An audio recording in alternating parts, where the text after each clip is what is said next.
Hello, welcome.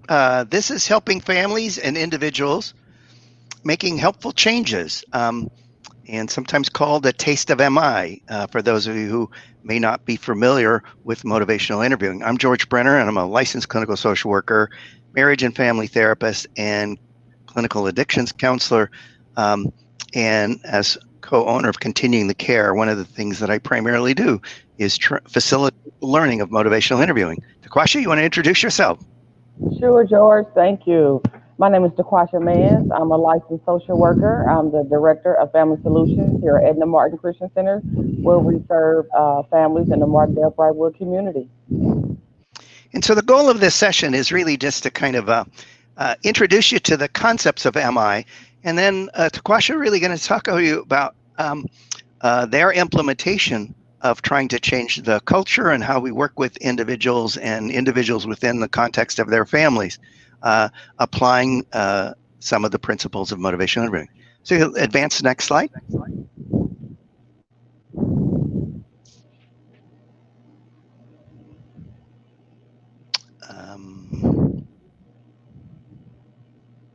Okay, just some disclaimers. Neither Taquasha or claim any financial interests in this presentation. It's virtual, so sometimes things go wrong. So we ask for a little gentleness, humility, patience as we adjust to this virtual world. I believe that this is being recorded so that other folks can learn. So participate as you wish at the level of your own comfort. We will entertain questions, and we would like to entertain those questions throughout this presentation. So put them in the chat box, and I find it best to answer questions as they rise within the context of a presentation. Next slide, please.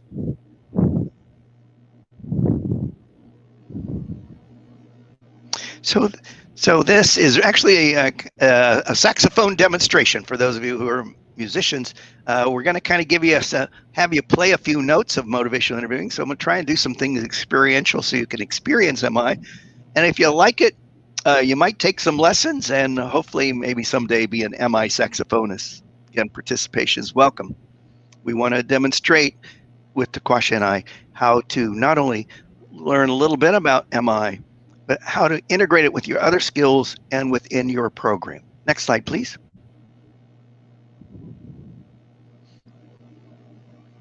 Why use MI? And again, there's lots of reasons. There are over 1,600 studies proving the effectiveness of motivational interviewing. It's one of the most evidence-based practice. Started out 40 years ago in the area of substance use disorders, moved to healthcare, primary health, education, peer counseling, case management, corrections, on and on and on. So we can, it improves outcomes, the relationship because motivational interviewing is roughly 50% relational. It improves the relationship between the person giving care and the client or clients receiving care, improving customer satisfaction. And one of the things that we really want to Taquasha, right, is clients to be, we don't want this isn't really about doing for clients. We want them to be involved in their own self-care, right? Correct. Exactly. Yeah. They Yeah. had a And power so, within themselves. yeah. So it's really as you say, the power within themselves. So it is it's a strategy to increase a person's outcome involvement in their own care. The nice thing about motivational interviewing is, as you hear us talking about, if you're not familiar with it before, it really talks about communication skills and about qualities that you have. What makes it sometimes difficult to use and learn how to do is how to use it in a strategic way so you're having the right conversation with the right person at the right time using the elements and spirit and tools of MI. Again, so it fits nicely with the others. The other thing about it is that it has been known to assist in decreasing client dissatisfaction as well as conflict with the agency and the caregiver. Next slide, please.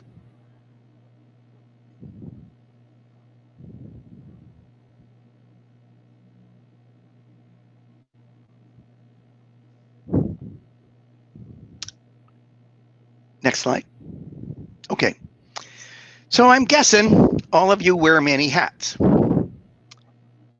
And sometimes your job description really is the Z description, which is other duties as assigned. So go ahead and Right. next slide. So what I'm trying to say is that any of those hats, Taquasha, where you're having a conversation with a client, you can use motivational interviewing because we're talking a lot with our folks. And these are the common issues or common conversations we have. And that there is evidence to support us being able to work with the functionality of families and individuals in regarding to reduce problems related to substance use, improving education and employment, financial considerations, relational consideration, where they live, how they spend their time, who they are with, criminal history, mental health issues, and attitudes and orientations and goals and etc. Housing, etc. So, next slide, please. So these are the conversations we have under those hats. There are actually three definitions for motivational interviewing, and those provide the foundation. For the third definition is the technical definition, and I generally only cover that if I'm doing advanced MI training. So the lay definition. So if I were providing motivational interviewing services to Kwasha and she were the client, what she would experience, what the client experiences, is a collaborative, meaning we're working together, having a conversation. So we're talking to each other, not at one another, talking to each other. And the purpose of that conversation is to increase that person's motivation and commitment to a helpful change, congruent with their goals, their desires, their aspirations, their values. What sometimes we refer to as positive self-seeking behaviors and values. Well, so don't be worried or focused on clinical and words like counseling. Those are definitions. What it really is anybody who's in a position to offer services or care. The clinical definition or the care definition is that it's a conversation style to address the common problem of ambivalence. And we will talk more about what that means. In other words, the I want to and I don't want to. I want to and I can't. I want to, but it's not available. And oftentimes we hear that kind of conversation, what a colleague of mine refers to the yabbits. Something I'm sure you've never heard, Taquasha, right? Yes, but. Correct. Yes, Yeah. but. Yes, but. Yeah. I mean, we would only, Taquasha, I'm guessing we would only if we could, we'd only work with highly motivated people. Oh, that's ideal, right? That's right. And we'll talk about the 2-gen model and why that doesn't happen. But the reality is the research says that about 70 to 80% of the clients we work with are ambivalent about change. And we'll get into the weeds a little bit on that in just a moment. They're ambivalent about change. Next slide. And we'll talk about what ambivalence is. So here's motivational interviewing in a nutshell. Here's this sort of boat with a rudder and a sail and some oars trying to guide this client or family through the choppy waters of change. Sometimes it just seems like a rapid, a class 5 rapid or class 6 rapid. And so the spirit, so motivational interviewing is 50% relational. It's how we connect to the folks we work with. And the components of spirit are partnership, acceptance, compassion, and evocation. Now, and we'll talk a little more detail in a minute on each of these. We think about using that spirit and those skills within the 4 processes, and it's another way of looking. The 4 processes are another way of looking at conversation. Taquasha, I don't know about you, but sometimes when I'm talking to my adult kids, my clients, and sometimes my spouse and family members, it seems like I'm the only one having the conversation. In other words, I'm just talking to myself. I might as well just save the energy. I don't know about you, but I'm guessing that's happened to you as well. Oh, yeah, I have had that. Of course. Yeah, Yeah. yeah. Especially with my So son. okay, and he's how old, if I could ask? He's 21. Yeah, I got it. He Of course, grown. He grown. He he's grown grown. Of now. course, we know that our kids developed a mind of their own a long time ago. Right. Yeah, this is what you're doing, and this is what I want you to do. So the Okay. bottom line is that um, you can't have a process. Um, you can't have a conversation about change if you're the only one in the conversation. So the first thing we pay attention to is this person engaged? Are we able to talk to each other? Then the next part of that process is, what are we going to talk about? When we're talking to families, what are we going to talk about? And we know that our families that we individuals we work with have a lot of needs. And so we focus. It's not motivational interviewing unless we're focusing on a target behavior, a target need, and a target change. Now, to question, when we talk to a lot of folks, um, uh, staff, um, we are in a what we call a helping profession, correct? Correct. Yep. Yeah. So if I pose to you a problem, one of the problems that I encounter in coaching folks is, as soon as I tell you I want to work on something, you get busy trying to fix it. We are problem solvers by nature. We want to fix things. Is that a Hmm. fair statement? It is a fair statement. It is. Yeah. The Hmm. only problem is that I may not be ready to fix that problem. Hmm. And if we look at change talk, I might I might say I'd like to lose 10 pounds. And that, while that sounds promising, and you might be ready to get out the diet charts and help me get an eating plan, when I only said I'd like to lose 10 pounds. In fact, I've been liking to lose those 10 pounds so long that in COVID, it's now I'd like to lose 15 pounds. So it isn't 20. 20. 20. Oh, sorry about that. I didn't mean to put you on the spot there. Yeah. So here's where motivational interviewing differs maybe from other conversations. We engage people, we focus on trying to solve a problem, and then we evoke. Bill Miller, one of the developers of motivational interviewing, says it is not motivational interviewing unless it's evocative, not provocative, evocative, which means that we have to understand what this person cares about and why that change is important. And we want to draw that out of the individual, what their goals, their aspirations, their desires, because that becomes the energy for change. Change is hard, and we'll talk about that also in a minute. Change is hard, particularly when folks working with folks who don't see themselves as empowered or able, don't have the resources. And so we ask the person, why do you want to make this change, before we begin to say, how are you going to make this change? The why before the how. Okay.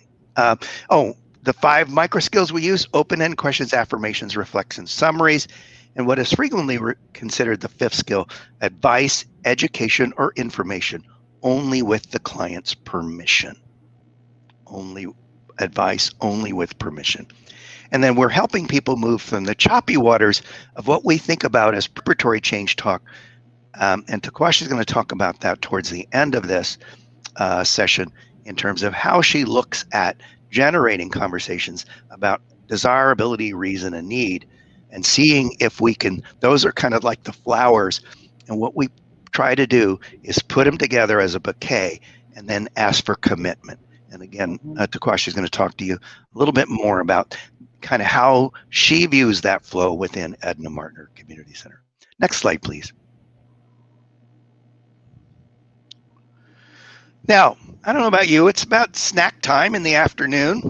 And if we were going to have a snack, does anybody have any questions? This could be a difficult question. Which of those foods, if you were going to have a snack this afternoon, would be the healthy snack? Any questions about that? So I want you to ask yourself, what are the healthy snacks? And so the question is, and would you guess? So we know what's good for us a good part of the time, and our clients have a sense of what would be good for them: stable housing, an education for the kids, um, uh, healthy foods on the table, being able to get to, and not only to have a job, but to be able to get to and from work in a way that they can maintain that job, etc. Have I missed anything about that, Taquasha? I mean, that Nope. makes sense. Yep. Yep. It So, makes sense. so no, they know what they want. So the question is, why aren't they doing it? And that's our. Sometimes we can be a little judgmental about that because Mhm. oftentimes we have different resources than our clients, and both emotional, physical, and financial, etc. And so, again, there's a quote in Motivational Interviewing with Adolescents and Young Adults is that one of the problems with doing things that are good for us is sometimes they're not as instantly available or rewarding as those things that are maybe not so good for us. Next slide, Mhm. please.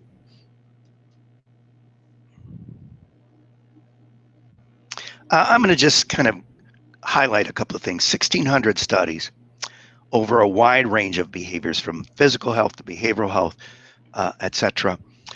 A couple of things I want to point out, though, in this is that compared to other evidence-based practices, it has an improved outcome in working with oppressed communities, folks who are trauma survivors, and minority communities.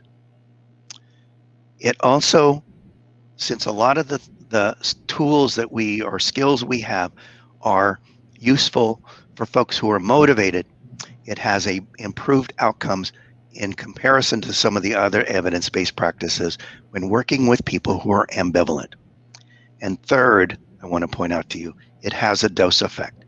In other words, it isn't something we do once, the person then becomes highly motivated and they take it from there. Although it does happen sometimes. Mhm. Sometimes all you have to do, particularly for those striver families, is give them a few resources, point in the right direction to Quasha, and they go Yep. there. Yeah, Yep. yeah. I wish that were all of what we had to do, right? So, Yeah, but it wouldn't make our job, yeah, we'd limit yeah, our conversations and the it would. curiosity with Yeah. our families. Yeah. So again, has a dose effect. So frequently people will kind of make some progress forward, slip back, or need multiple doses of MI to really clarify where they want to go and why they want to go there. Next slide, please.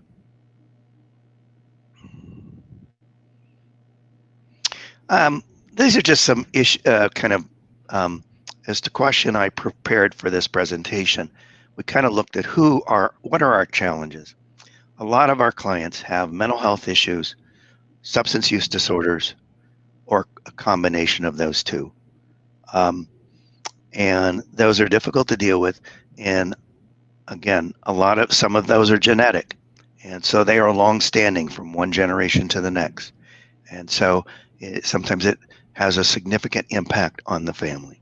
The other thing is that most of our clients that we work with have either are survivors of major traumas or micro traumas. And we have a lot of research on brain function and development when folks have experienced even micro traumas, which is food insecurity, housing insecurity, education insecurity, relational insecurity.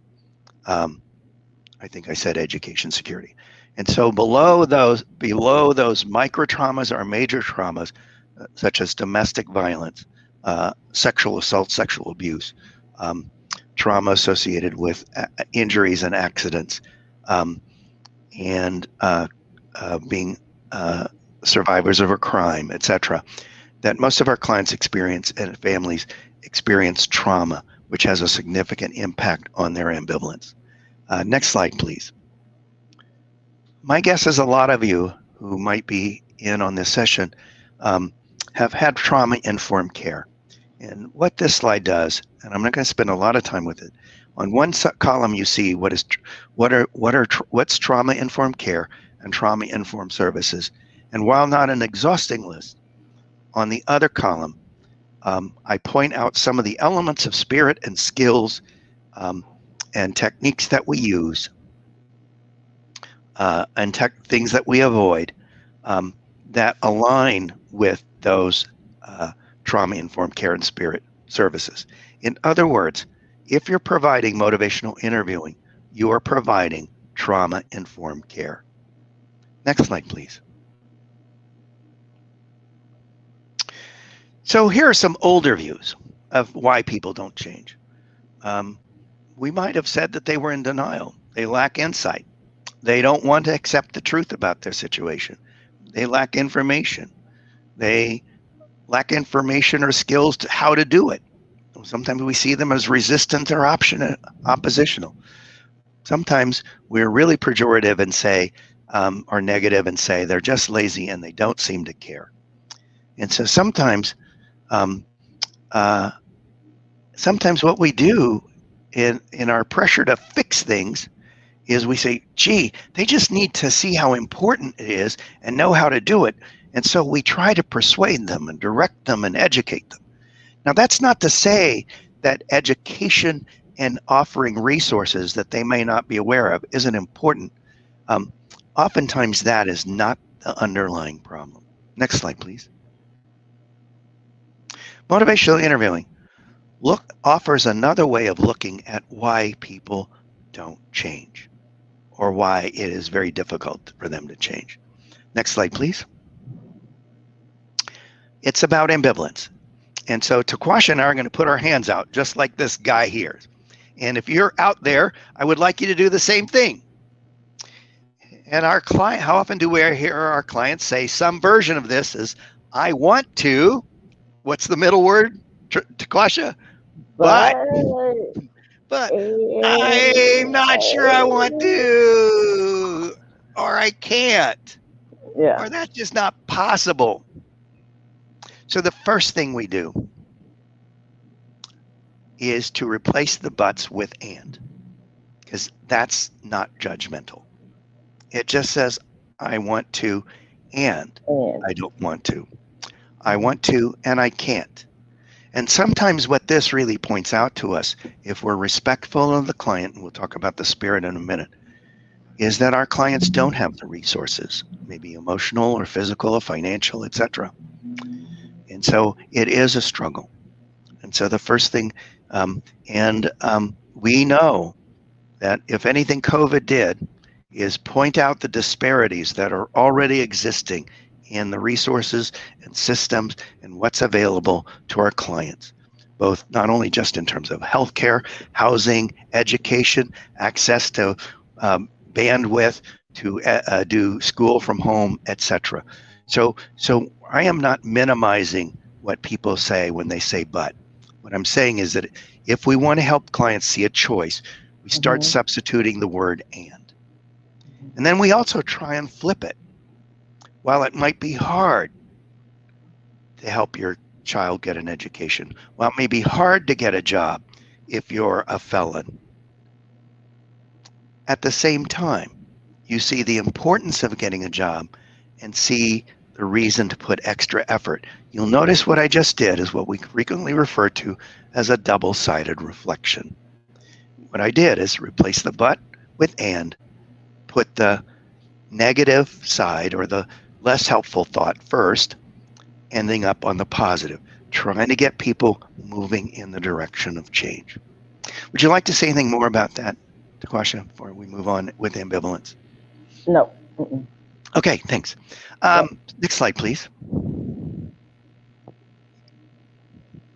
So I don't know about you. I've tried to make a few changes in my life. Taquasha, I'm guessing you're the same way. Yes. And I want you to know I only made the changes that I'd already made, meaning have you known anybody to make a New Year's resolution who was completely satisfied with their current situation? No, they didn't look good in that outfit. They'd put on a few pounds. The belt had gotten tighter. They, instead of the muscle going up, it started to droop down. And so we make decisions. We are ambivalent. That's how we make changes, unless there's ambivalence. So while we would all like to work with highly motivated folks, in MI, we embrace ambivalence, because without ambivalence, there is no platform for change. An example that Taquasha and I talked about in preparation for this is we've all had that client, and I'm not making any judgment statement here. I'm just saying we've had that client who said the only thing wrong with smoking weed is Indiana just needs to get on board with 37 other states. So even though it might keep them from passing a drug test for work, getting off probation, keeping their family together, etc., um, there is no platform for change without some ambivalence. There has to be some push and pull to that. The other mistake we sometimes make, or judgment we sometimes make, is we think that the ambivalence really is about importance, not confidence. And in my work, clinical work with folks working with people with depression, anxiety, substance, the issue is oftentimes about confidence, not importance. I'm working with survivors of abuse. It's oftentimes about confidence. Because sometimes we just say, well, the person just doesn't see how important it is to make that change. And we sometimes try and persuade them, educate them, why it's so daggone important, when in fact, I had this conversation with a person from the CDC a number of years ago about maybe they might want to consider making some changes in their advertisement of smoking cessation. I've done a lot of work with smoking cessation over the years. And the issue is, I want you all to think about a person that you know who is what we sometimes refer to as a heavy smoker. Can you think of anything that you would say to them that they don't already know about its impact on its health, their ability to breathe, how much it costs to smoke that much, etc.?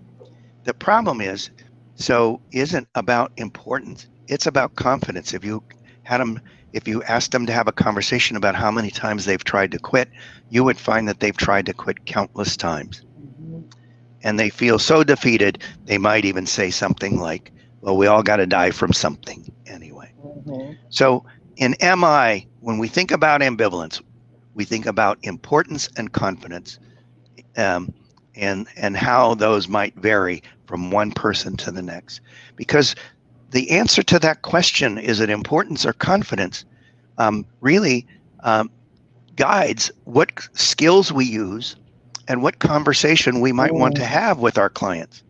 And we need to think about having more confidence conversations with our clients, oftentimes than importance. Next slide, please.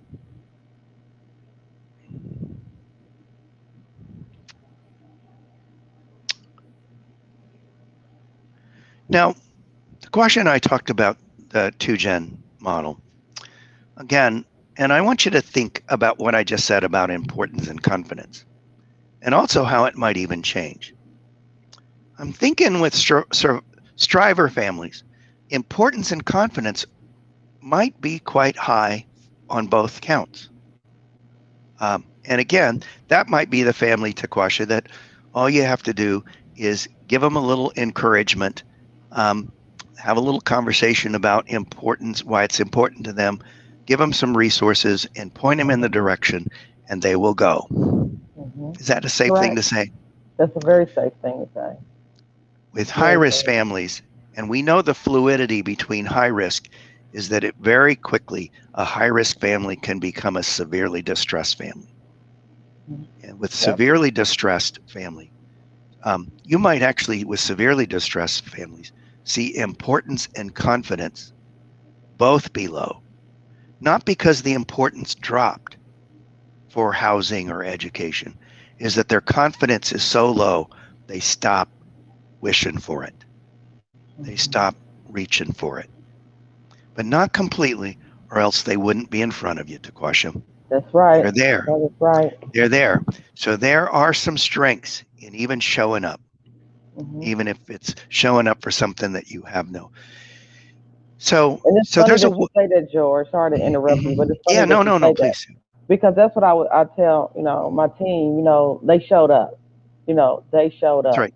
Sometimes, we just got to give them the credit for coming, because we don't know what took for them to get out the bed to get here. And we know they don't have transportation, but they made it. So, right. Yeah.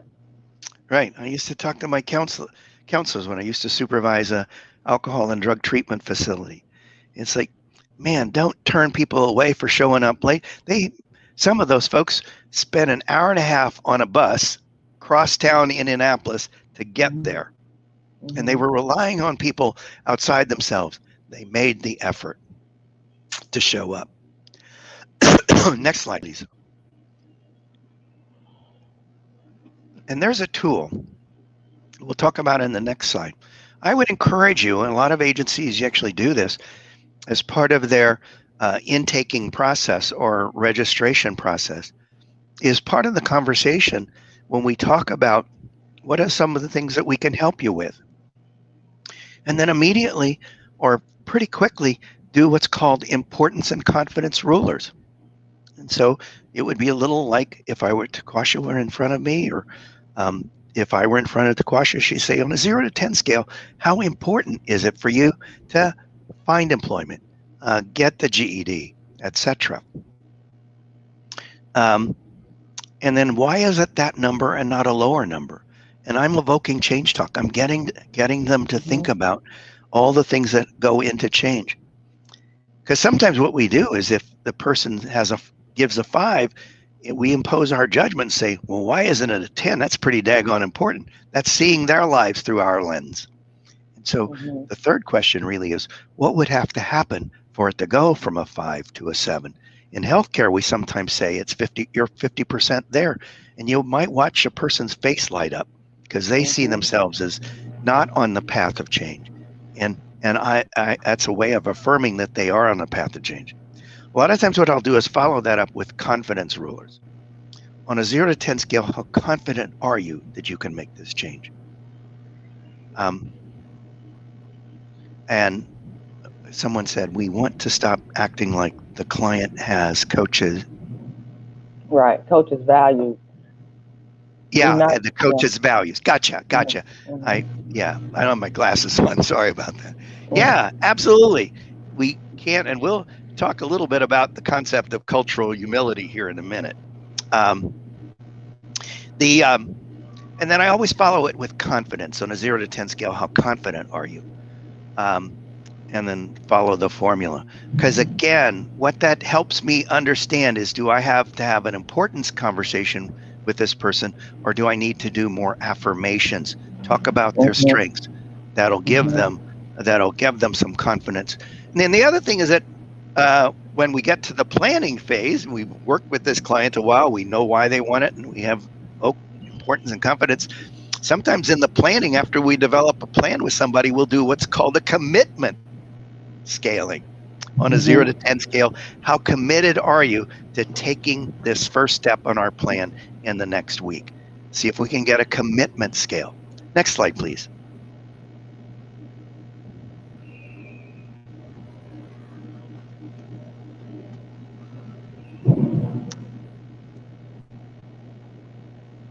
Next slide.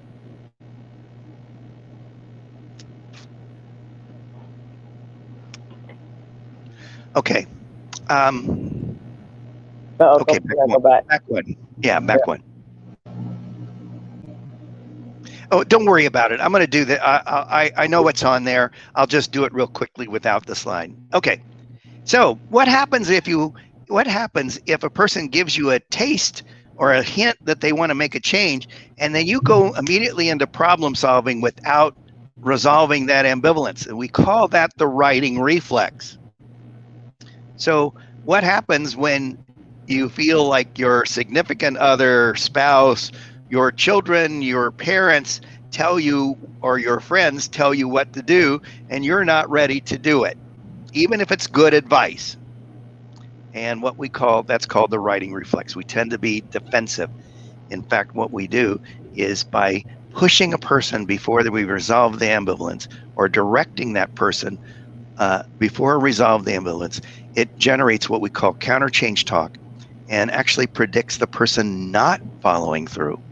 So avoid the writing reflex. Next slide. So what influences change? The research on change is linguistics research. People who change think about change first, and then they talk about it. So people who think about change and talk about change are much more likely to commit to taking steps. People who take steps are more likely to change. That's just the flow from a linguistic standpoint of those who change. So motivational interviewing doesn't cause change or change talk. What it does is it's a skill for conversation that gets the person to think about change, talk about change, um, versus staying the same. So motivational interviewing doesn't cause change. It increases change talk, or what used to be called self-motivating statements, and it softens the sustained talk. So we want people to talk about the disadvantage of, if we were talking about um, uh, permanent housing, the disadvantages of permanent housing are not having housing, the advantages of having housing, and my kids can stay in the same school, intention to change, or optimism that they can change. MI creates conversations that do this. Next slide, please.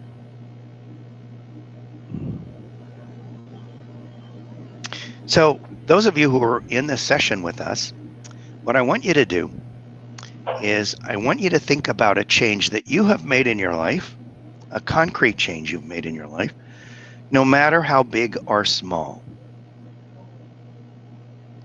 Now, in the chat box, and I don't know how much time we have to do this, in the chat box, what I want you to do is tell Taquasha and I why you made the change. We don't need to know what the change was. We just want to know why you made the change. It's a little bit of reverse engineering. So those of you who are willing to share, put in the chat box, and we'll just do this for, maybe 20 seconds. Shouldn't take long for you to think about a change and why you made that change.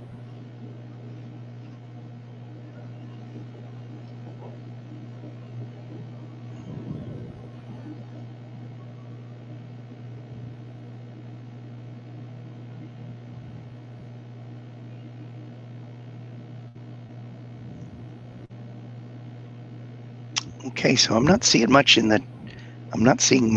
the chat box. So, any rate, so if you didn't, then that's fine. If you We did, at do least. have some. Oh, do you? Okay, I didn't see it. Okay, Let me what you see got? here. Let's see. Donna said, because I knew that it would be better for me, so health wise. Health. So she made a change health wise.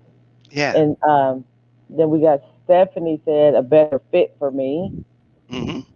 And then Elaine said I changed from drinking 2% milk to skim milk to help my uh, AC. And Sharon said cut back on monthly expenses.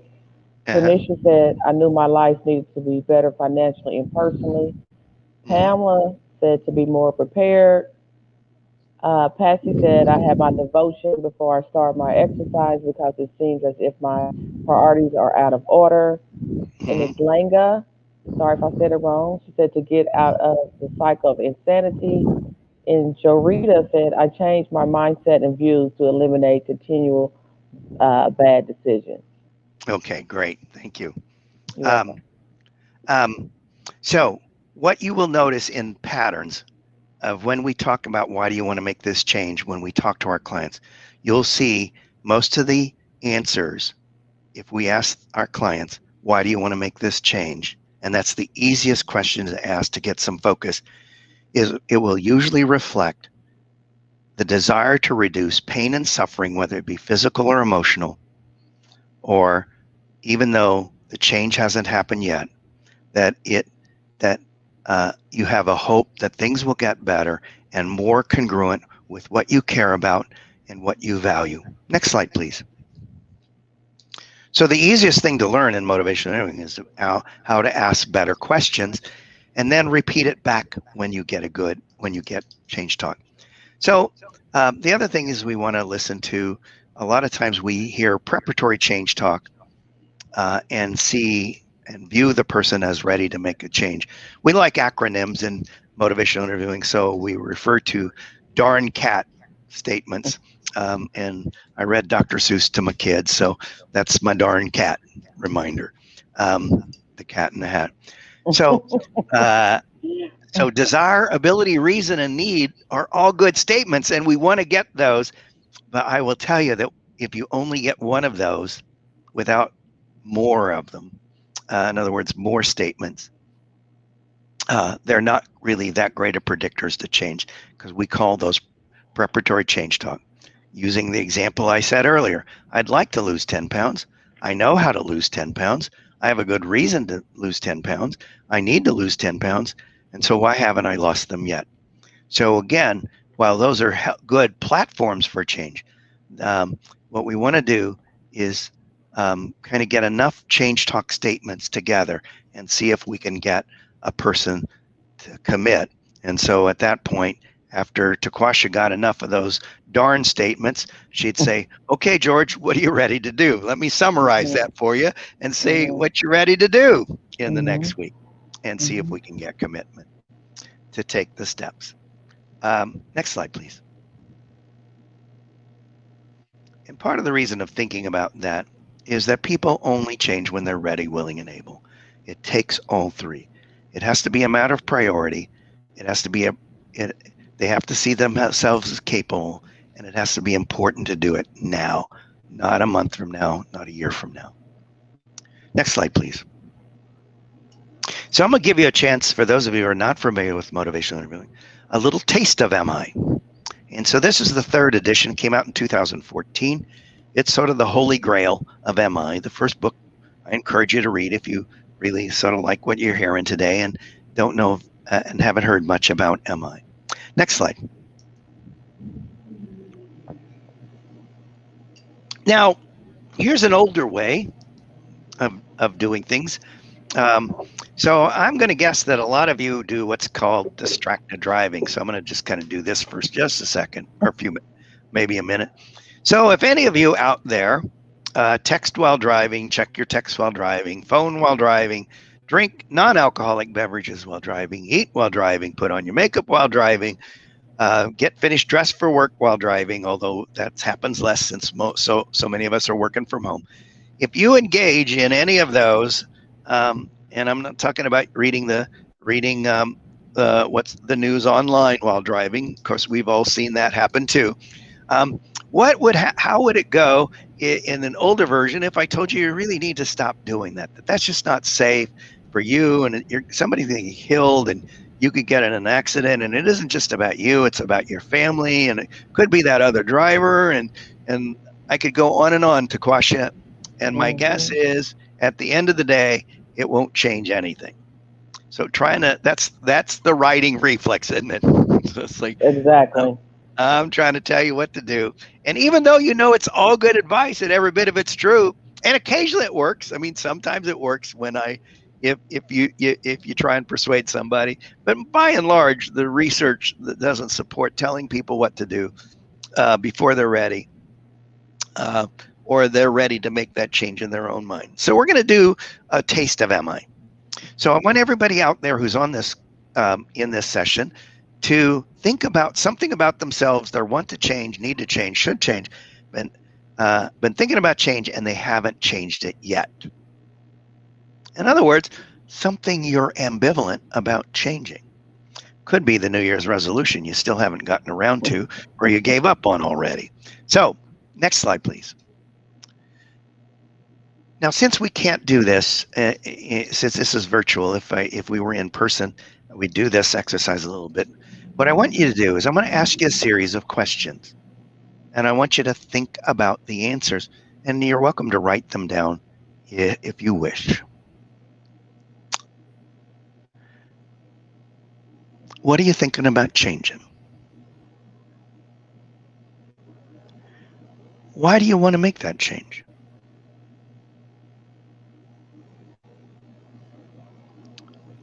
What are a couple of reasons why you want to do this? What are your thoughts about how you could be successful making that change?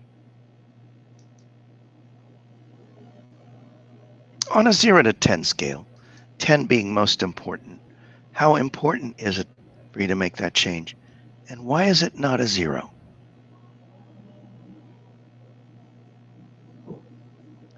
Now, I want you to think about all of your answers as if they were a summary and I were offering those back to you.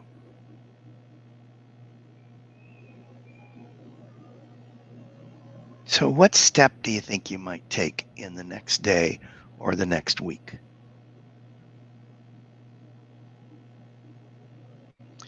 Well, you can't script motivational interviewing. This is what asking for change talk looks like. And so, if this really were an MI visit, every time you answered the question, I would repeat it back. So, I'm not arguing with you by reflecting it back. You're arguing with yourself. In other words, you're looking into a mirror about your change. I would affirm your efforts and your thoughts about how you could be successful. And I would give you advice, education, or information on how to make some changes only with your permission. And that's, again, an understatement, but a general sense of what it is, MI is. Next slide, please. What we know from common human reactions of being listened to, because this is really being listened to, people are understood, want to talk more. They're more likely to like their caregivers. One of the things I like about the early research in motivational interviewing, Takashi, is they're much more likely to like their caregiver and come back, even if they are not yet successful at making the change. Because we are working with families that oftentimes require our assistance and our relationship over a longer period of time. And so people are more likely to feel respected, engaged, and safe, and empowered, etc. Next slide, please. So the 5 micro skills, the skills we use, are open-ended questions, affirmations, affirming the person's strengths, efforts, or intention, reflections, which are active listening, meaning we're really hearing, and we're offering simple and complex reflections, doing summaries, and giving advice only with permission. Next slide, please. So we're going to talk a little bit about the spirit of MI. Next slide. Before we go into the spirit, MI is, there's something in healthcare that I really like, and it goes along with what somebody said about imposing our values. And that's the concept of cultural humility. It takes, in my mind, implicit bias or cultural sensitivity implicit bias to a whole another level of thinking about it. And what it means is that I have a lifelong responsibility to learn about other folks and be critical of my own background and history and how that might cloud my potential of imposing my values onto you or presuming I know how you feel. It recognizes that all of our clients don't have the same resources. So it recognizes the power imbalances in relationships, even when I'm trying to be helpful. And lastly, how our institutions should be accountable to providing a helpful climate for the individuals. So I would encourage you to look at this is the reference of cultural humility. It comes from healthcare, and I think it's been around since 1998 is, I think, the original article written on cultural humility. Next slide. And it's congruent with the spirit of MI. So back to my Dr. Seuss. I read Dr. Seuss to my kids, and this kind of embodies for me one of the spirit of MI. Today I shall behave, as this is the day I will be remembered. How do I want Taquasha and everybody on this call to remember me? And I try to behave in such a way that it's a positive remembrance. Next slide, please. Partnership. And Taquasha, you and I talked a lot about this, is our clients don't have the same resources. And maybe even if we've been in some of the same situations we were with our clients before, that isn't where we are now. And so we have to honor the client's expertise and perspective in that partnership of trying to address the problems faced by our families. In other words, the plan has to fit in their life. Next slide, please. Acceptance has 4 elements: accurate empathy. And this is research outside of motivational interviewing The most important quality that you can have as a caregiver is the capacity for empathy. Now, that doesn't mean that you have to have lived another person's life. What it means is that I'm sitting here, and Quasha, if I'm listening to you, I can reflect back, hopefully, um, through active listening, what I think that you mean when you say something. You know, Mhm. it's not a Me Too moment in the sense that I've been there.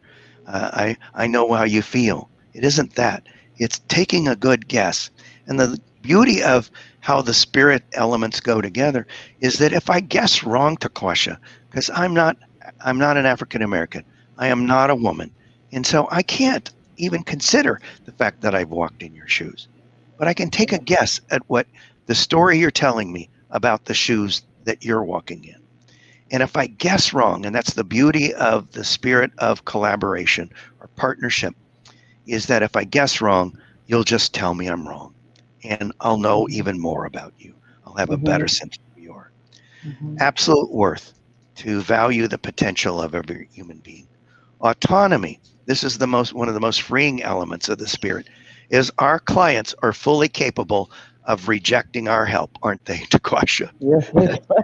They know, it's like, well, it's like, well, I see the train wreck coming, but you know what?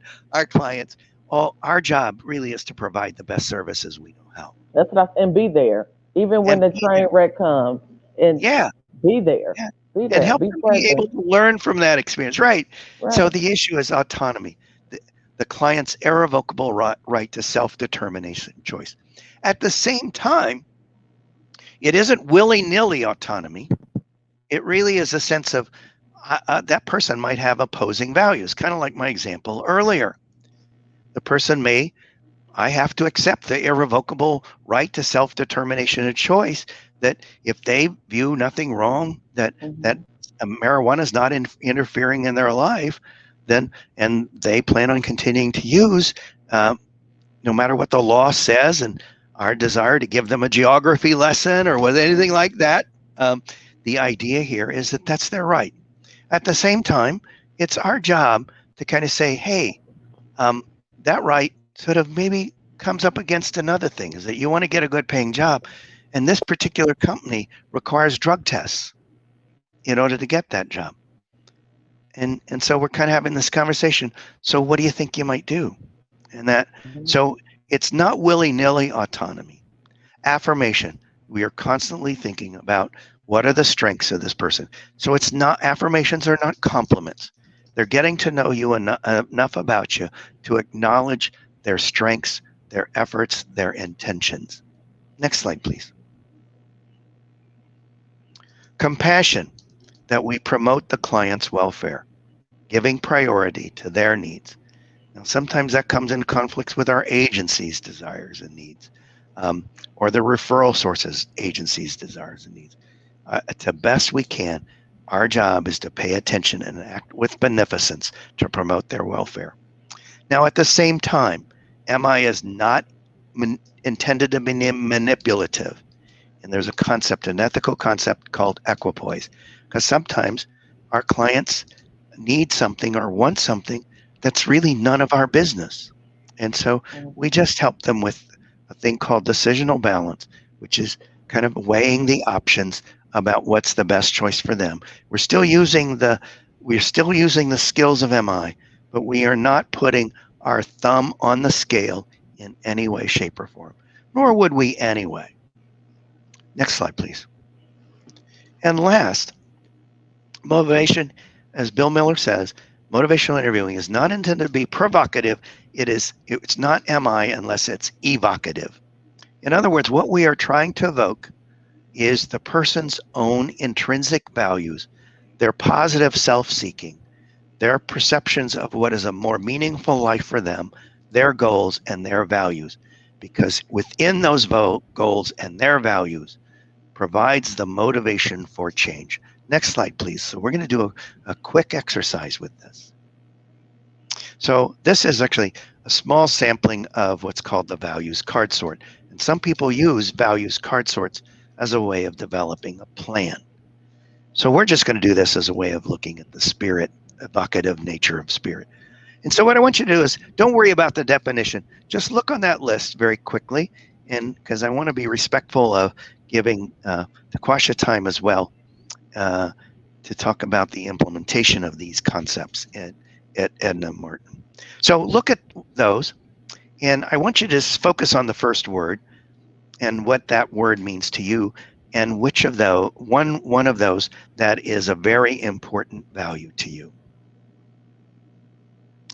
Just pick one. You don't have to prioritize these, because you should probably have multiple values. Now, I want you to think of, because that's your value, what does it propel you to do on a regular basis? Maybe on a daily basis. For me, being a family, being a good, an involved dad who cares about his kids. My son is in LA now, lives in LA, and he's been away from home for a lot of years for work. So I don't get to be his coach anymore in track and cross country. I don't get to help him with homework, and we certainly aren't able to go on vacations like we used to. So how do I do that? Well, I guess I had to go from a flip phone to a smartphone to Quasha, learn how to text years ago. Because if I want to stay in touch with Isaiah, I have to text. and if I don't hear back every now and then to Quasha, I text, I need proof of life. So this is what I want you to do: is how does that value propel you to do things, whether it be the job you do, the kind of family member you are, etc. Now I want you to think about your clients have values, and how, if you emphasize those values for your clients, really explored those values, how that might be really helpful in accomplishing the care plan or the case management plan we work with collaboratively or cooperatively with our clients. Next slide, because I'm going to kind of get through this so quickly. By the way, there is a time and place to give advice, education, or information. And we do it in a respectful way, Taquasha, meaning I don't impose my advice on you. I say, can I give you some advice? Can I give you some information? And then I'm respectful and saying, Taquasha, what do you already know about getting a job, or where to look, or where the food pantries are, or how to get housing? I ask you what you already know, because there's nothing more respectful than telling you, kind of almost like lecturing. You might feel lectured if I tell you what you already know. Yeah. And then I provide information in small chunks in a non-judgmental fashion. And then I ask you, because there's a thing called the expert trap, which is I start getting that 211 directory out and all the things that you could go to, and I'm just overwhelmed. Give me one or two. And then, because I can always repeat the cycle. Was that helpful? If not, repeat the cycle. Even if the client is reluctant to give you permission, they are much more likely from research to be involved, even if they're reluctant or discouraged. Next slide, please. You all have the slide, so I'm going to kind of rush through these a little bit. So if you want to get people to think about change and ask and talk about change, all you have to do is ask them change talk questions. So this is an example of Darn Cat, and since Taquasha is going to talk about that some more, I'm going to leave this alone, other than to say, when you hear change talk, reflect it back, repeat it back to the client, because you want them to hear their own reason for change, not your reason for change. Next slide, please. One of my favorites is a kind of a conversation about change, which is why change. It's sometimes called querying extremes. And I might talk to you a little bit about having a conversation about where this problem has gotten you, maybe whether that be not having regular employment or not having a GED or a high school education. And we're talking about maybe getting that GED. And I go, where will you be 6 months from now if you don't make progress towards that? And then I kind of have the conversation about, we're going to be optimistic and we're going to work on this together. And where will you be 6 months from now if you make this change? So that's queering extremes. That whole conversation is about change talk. Next slide, please. So our clients give us yes buts, meaning that every time we hear change talk, we hear sustained talk. And I'm going to do one quick example, which is a lot of times our clients might say, again, back to my work with smoking cessation, cigarette smoking cessation in this case, you might hear a client say, I know I should stop smoking while I'm pregnant, but it's too hard and it calms me down. Sometimes what we do is focus on the negative parts of that statement, as opposed to getting this person supporting their positive self-seeking. And so if I were going to reflect that, I would kind of not, I would pay little attention to the sustained talk, and which is the advantages of continuing to smoke. I would just stay focused on, so it sounds like you really want to have a healthy baby by not smoking. So as a way of trying to get some positive energy behind the conversation about change. Next slide, please. So if you hear change talk, reflect it. Ask for more examples. Affirm it. Summarize it. Next slide, please. 4 processes. I've kind of really already talked about this, so we'll skip over that. Next slide, please. That's just a definition. Next slide, please. And my last statement is that we have to manage discord. In earlier versions of motivational interviewing, this is called rolling with resistance.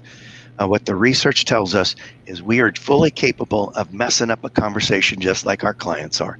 So if we push too hard, just get to doing a bunch of questions and answers, we can create some discord.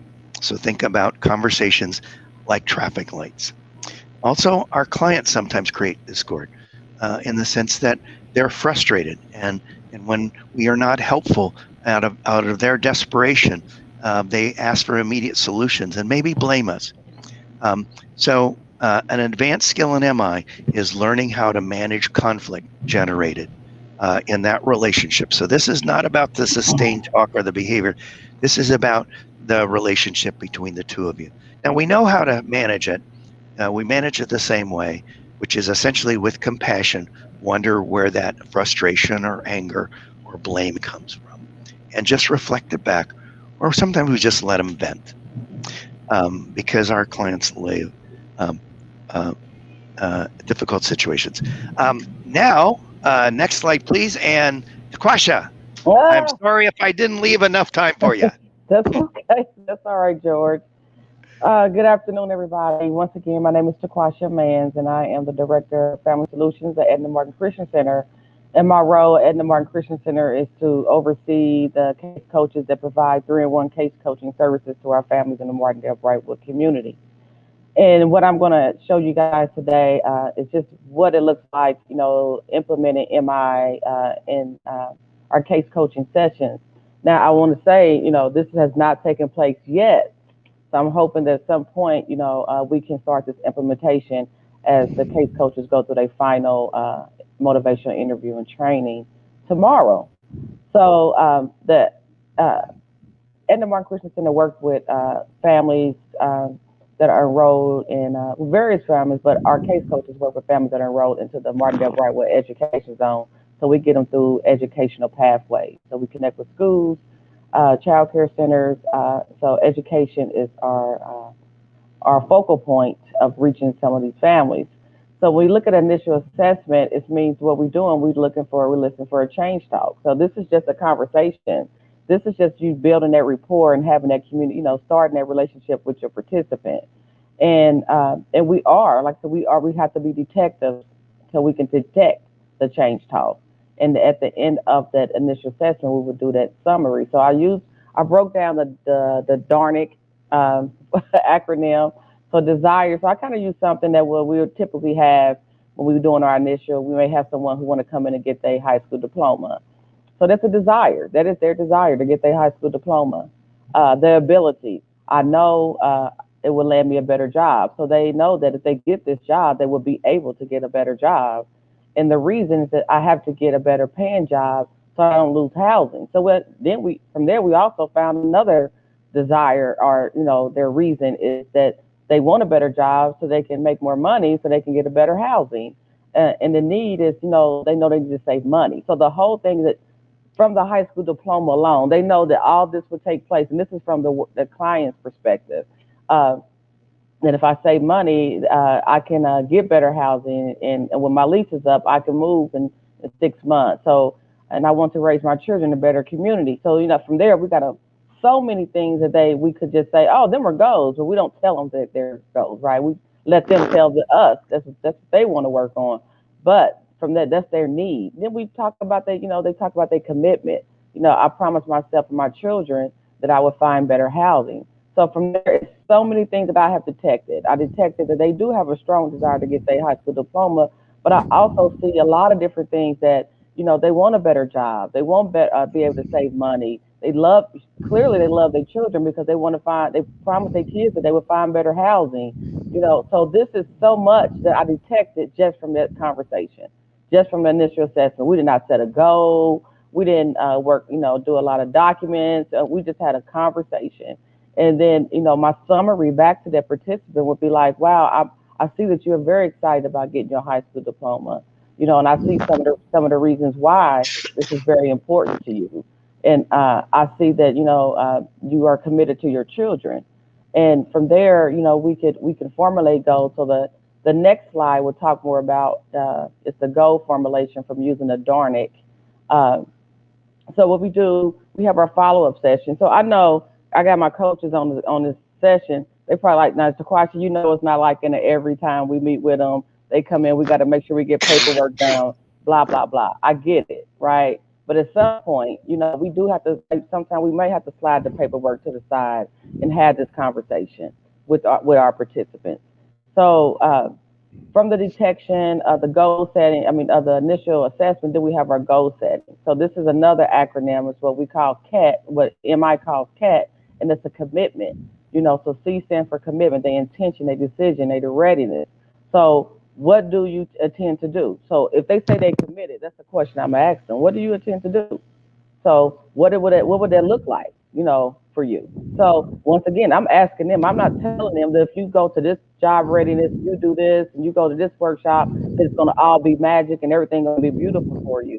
I'm just once again, I'm trying to figure out where they at. So it's just where your commitment. Then the activation part of it is your readiness, your preparation, your willingness.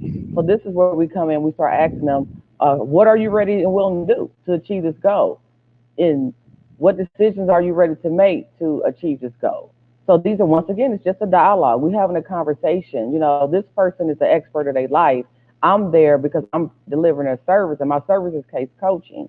So, and then T, taking steps.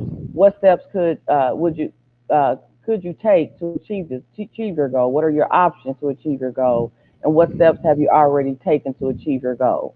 So this is just to bring it all down, right? Then we could go with well, like George said, then we could ask, well, can I share some with you, or can I give you some advice on some things, or can I talk to you about some of the services that we offer that might be in alignment with some of the things that you talked about today? And they say, well, 9 times out of 10, what I normally get is that, please tell me, right? Or some of them say, who've been around this program for years, they'll say, I already know, been there, done that. I said, okay, so, well, then what is it, so we may have to go back to those, clarifying questions again, just to see where they at. But the whole goal, the spirit of MI is keeping in mind, it's all about collaboration. It's all about walking alongside the participant, not dictating and telling what to do, how they should live their life, because we got this wonderful program, we got all these wonderful services. It's up to them because so anyway, I can go on with that. But George, do you have any feedback No, on? I think again, no, I think that you can much like you said, you go back and kind of review why it's important for them, and then come back to the goal setting. And again, this is probably where we most likely to use advice with permission, which is Mm-hmm. Yeah. people who legitimately do not know the resources can benefit from us, again, using the advice with permission formula. And I have it's one of our teammates, Mary. I don't know if she's on here or not. She's really good at doing that. She always asks. I hear ask her participants, or even ask me. Well, I have a question. It's okay if I ask a question because once again, we Mhm. want them to know that they have that drive. They have the power. We're not. You don't want them to feel like they coming to us and we have all the answers and we, pulling their red wagon. No, they pull their own red wagon, because they got so many different layers in their wagon. We're just there to support. Okay, so the next slide. So the follow up session. So the follow up session, once again, it can go back to still almost a goal setting. So your follow up session, it's not, it doesn't always go, back to where okay, now we worked on goals. It's not. Let me say it like this: it's not the initial goal setting and then follow up. No, the follow up is just what it is. We following up to see how things are going. It's just conversation. They come in. So it's a few things that I put on here that I found that was really good for a follow up. It's autonomy versus authority, and George talked about that a little bit earlier. But autonomy, it's we got to look at it from the client's perspective. They know what they want. They they know when they're ready, to make a move. They know they have the desire within them, to do what they have to do. It's just once again, if we use that confidence ruler or the importance ruler, it'll kind of help spark some things. And sometimes they get plateaued, in their spirit, just from rejection a lot, and then we talk about that trauma. So autonomy versus authority. We don't want to tell them what to do. We don't want to be a dictator. We don't, because first of all, I always tell my staff, you're only in their life for a short period of time. Yeah. So we want to give them the skills that they need to thrive, either if you're there or not, right? Can I offer a metaphor for that question? Yeah, yeah, Yeah. Sometimes we we want to help so much. It's like going for a walk with our friends, and we're walking faster than they are. And then rather than walk together, when they fall behind, we get frustrated with them. yeah. Our job is to walk with them, not ahead of them. Right. And so, even to say some of them come in what we call a tyranny of the moment. They got bills to pay, and we address those bills. But after we done paid the bills, a couple of barrier busters. All right, now we say we can't say that the problem's over, but now it's conversation, right? Now it's conversation. We try to address those basic needs, and then we talk about collaboration versus confrontation. So that's why I said once again, it's a relationship. We don't want to argue back and forth with our clients, our participants. If they say this is where they at, we have to accept that's where they at. And if we want to know, if once again we have to continue to be detectives, then we go back to asking those, go back to our oars, asking those open-ended questions, reflection, summary, things like that, so that we can learn more, about that individual. Because sometimes they don't tell us everything.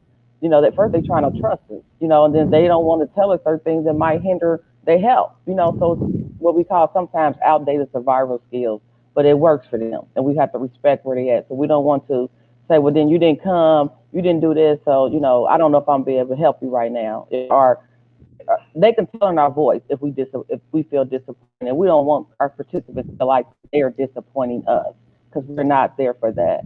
And then evocation versus education. So there was once again, that's where we continue to maintain a sense of curiosity.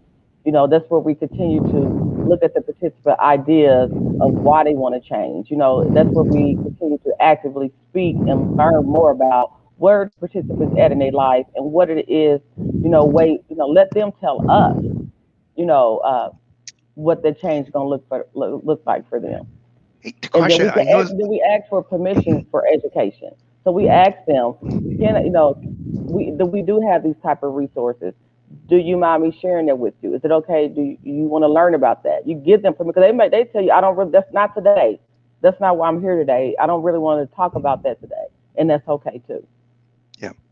So can we go to the last slide? There's some resources up here, but I want to make sure, Takasha. Um, Well, so that's the other last. We're not going that's to a be able to do link. the Yeah. yeah. So we have a okay. Go ahead. Yeah. So we can jump to the last slide because I know that we're only got less than a 1 minute. minute here. Yeah. I want to make sure that you have my contact information. It's backbren90@gmail.com for continuing the care. The name and the address line is Candace Backer. She's the co-owner of Continuing the Care. And this is Taquasha's email. So please feel free to email me, and I assume Taquasha if you have more questions. And just tell me where you saw us or saw me, because I do a lot of training, so I know the context for your question. All right. Taquasha, Thank any you, last guys. word? Nope. We're at 3:45. We gotta go. Thank you, guys. I hope it was MI happiness. I love it. I love MI. Yeah. We did Hey, it. we did it.